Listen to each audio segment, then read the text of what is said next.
नमस्कार, आदाब, स्वागत है आपका +24/7 में। तो जैसा कि एक खबर निकल करके आ रही है कि अभी जो मंदसौर में शिवराज सिंह चौहान की जो 5वीं बार सीएम बनने की उन्होंने इच्छा तो जताई, लेकिन उन्होंने अतिथि शिक्षकों से रुष्ट हो गए। तो क्या है कारण, क्यों रुष्ट हुए और क्या उसमें किसकी भूमिका थी? क्या कोई उसमें किसी का दखल था? क्या कोई षड्यंत्र था? उसके बारे में विस्तार से बात करेंगे। फिलहाल अभी तक अतिथि शिक्षकों के मुद्दे पर कोई बोल नहीं रहा था और ख़ास तौर पर बीजेपी और गवर्नमेंट में रहते हुए बीजेपी ने तो कभी बात ही नहीं की थी, और फर्स्ट टाइम की तो किन लोगों को इतना ज़्यादा प्रॉब्लम हो गया, उन सब चीज़ों के बारे में विस्तार से बात करेंगे। लेकिन यदि आप इस चैनल पर नए हैं तो सब्सक्राइब करिए, ज़्यादा से ज़्यादा शेयर करिए, जिससे ऑथेंटिक जानकारी सभी तक पहुँच सके। तो आपको भी पता होगा कि जैसे मंदसौर में एकदम तथ्यात्मक बात करेंगे फिलहाल इसमें कि क्या कारण था, एकदम बात करेंगे, ठीक है? तो पहले आप बने रहो। तो मंदसौर में शिवराज सिंह चौहान ने 5वीं बार सीएम बनने की इच्छा जताई। अब चूंकि यार वो कई बार बन चुके हैं, फिर से भी बन रहे हैं, और आपको भी समझना चाहिए कि जो ऑलरेडी गवर्नमेंट में है उससे विरोध लेकर के आप कुछ नहीं कर सकते हो। अभी वो कर दे, इसके बाद फिर एक अलग मैटर है कि आप किसको वोट देते हो, किसको नहीं देते हो, ठीक है? लेकिन फर्स्ट अभी वो अतिथि शिक्षकों को नियमित तो करे भाई। तो संबोधन के दौरान आवाज़ें सुनकर सीएम ने कहा, अतिथि शिक्षकों काम बिगड़ जाएगा, सुन लो। उन्होंने क्या बोला? अतिथि शिक्षकों काम बिगड़ जाएगा, सुन लो। मध्य प्रदेश 2023 के विधानसभा चुनाव के लिए भले ही बीजेपी को केंद्रीय टीमें ने किसी चेहरे को सामने ना किया हो, लेकिन सीएम शिवराज सिंह चौहान ने 5वीं बार मुख्यमंत्री बनने की इच्छा मंदसौर में जताई है, ठीक है? सीएम शिवराज सिंह चौहान ने बुधवार को जब मंदसौर के मल्हरगढ़ में 876 करोड़ रुपए की गरोठ की 4,418.23 करोड़ की सूक्ष्म सिंचाई परियोजना को भूमि पूजन करने के बाद संबोधन का विषय उठाया। और ये कार्यक्रम हो रहा था मुख्यतः शासकीय कॉलेज ग्राउंड में, सभा में हो रहा था, सीएम की कार्य का हो रहा था। सिंचाई योजना व फायदे, सरकार की उपलब्धियां गिना रहे थे। उसी टाइम पर क्या हुआ कि कुछ लोगों ने मतलब अतिथि शिक्षक संघ जिंदाबाद ऐसा कुछ करके नारा लगाने लगे, जिससे सीएम भड़क गए।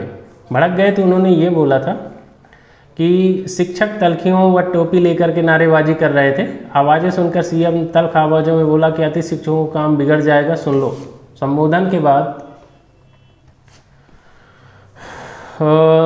के बाद वो सहज होते हुए बोले कि आपकी बातों का सहानुभूतिपूर्वक विचार हो रहा है। मंच पर प्रदेश के वित्त मंत्री जगदीश देवड़ा, जल संसाधन मंत्री तुलसी सिलावट, जिला प्रभारी मंत्री सभी थे। लेकिन आपको भी समझने की ज़रूरत है कि इसमें कितनी ज़्यादा विभिन्नताएं हैं। कुछ मांग कर रहे हैं कि सिर्फ टेट पास को होना चाहिए, कुछ मांग कर रहे हैं कि जो 10-15 साल से लगातार काम कर रहे हैं उनका होना चाहिए, कुछ किसी तरह का मांग कर रहे हैं। लेकिन यही एक सबसे बड़ी आप लोगों की विषमता है, जिसकी वजह से कुछ होना मुश्किल पड़ेगा। आपको ये होना चाहिए कि जो भी अतिथि शिक्षक है सबका नियमितीकरण हो, सिर्फ इसी में जोर मिलेगा। क्योंकि आप स्वयं सोचिए कि यदि पास वालों को बोलेंगे तो आप कितने पास हो जो जा करके अपने मुद्दा को सबसे ज़्यादा उठा सकते हो। यदि सिर्फ बोलो कि जो 15 साल से 20 साल से कर रहे हैं, तो आप स्वयं सोचो कि कितने लोग हो जो 15 और 20 साल से रुके हुए हो। बहुत लोग तो ऐसे हैं जो अतिथि शिक्षक की नौकरी छोड़ चुके हैं, चाहे वो ट्रांसफ़र प्रक्रिया हो, चाहे कोई भी प्रक्रिया हो, उसको लेकर के। तो फिलहाल ये बातें आपकी जायज़ लग नहीं रही हैं। आपका फिलहाल आपकी मंशा है, आप क्या सोचते हैं एक अलग मैटर, लेकिन हमारा उद्देश्य आपको बताना है। अब उस मैटर पर आ रहे हैं जिसको लेकर के आप चाह रहे हैं कि आप सुने हमसे, हमारे द्वारा कि हम हमारे तक क्या न्यूज़ निकल करके आ रही है। तो जो सत्य घटना है 2/8/2023 की क्या हुई थी, तो अतिथि शिक्षकों के बीच कुछ अपवाद शामिल हो गए थे सभा में, जो पद वृद्धि और नवीन भर्ती की मांग कर रहे थे।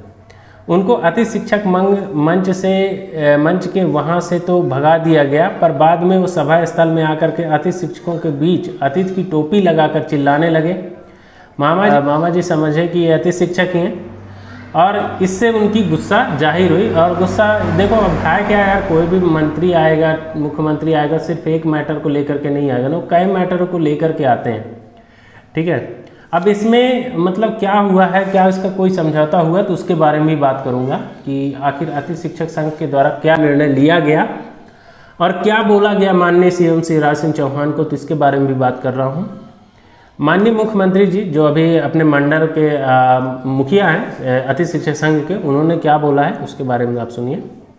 माननीय मुख्यमंत्री जी, प्रदेश के 70,000 अतिथि शिक्षकों की ओर से सादर प्रणाम। अतिथि शिक्षक आपके विरोधी नहीं हैं, सभी जिलों में आपका भव्य स्वागत किया है। कुछ असामाजिक तत्व अतिथि शिक्षकों का भला नहीं चाहते, वो अतिथि शिक्षकों के नाम से अनुशासनहीनता किए हैं। हमने सभी अतिथि शिक्षकों को जिलों में आपका भव्य स्वागत करने की अपील की है। विनम्रता और पूरी शालीनता से अपनी पीड़ा से आपको अवगत कराने की बात कही है। दमोह और टीकमगढ़ में भी आपका भव्य स्वागत करने की तैयारी है।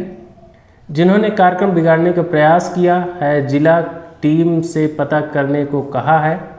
आप भी जांच करवाइए, हम आपके हितैषी हैं, ये कहा गया है अतिथि शिक्षक संघ की ओर से। अब है क्या कि खासतौर पर यदि आप ये बोलो कि अतिथि शिक्षक को नहीं होना चाहिए रेगुलर, तो भाई समझने की बात है यार, जो 15 से 20 सालों से 10-15 सालों से वर्क कर रहे हैं, अति अल्प मानदेय पे काम कर रहे हैं, ठीक है, तो कहीं ना कहीं वाजिब बनता है कि उनका भी हित होना चाहिए। और फिलहाल ये गवर्नमेंट का काम है, ना तो आप कर सकते कोई और ना कोई और अपोजिशन कर सकता, ठीक है। गवर्नमेंट चाहे तो हो जाएगी, नहीं चाहेगी तो नहीं होगी, तो फिलहाल ये गवर्नमेंट के ऊपर छोड़ दो। हाँ, ये है कि अतिथि शिक्षक बंधु जो प्रयास कर रहे हैं वो करते रहें, ठीक है।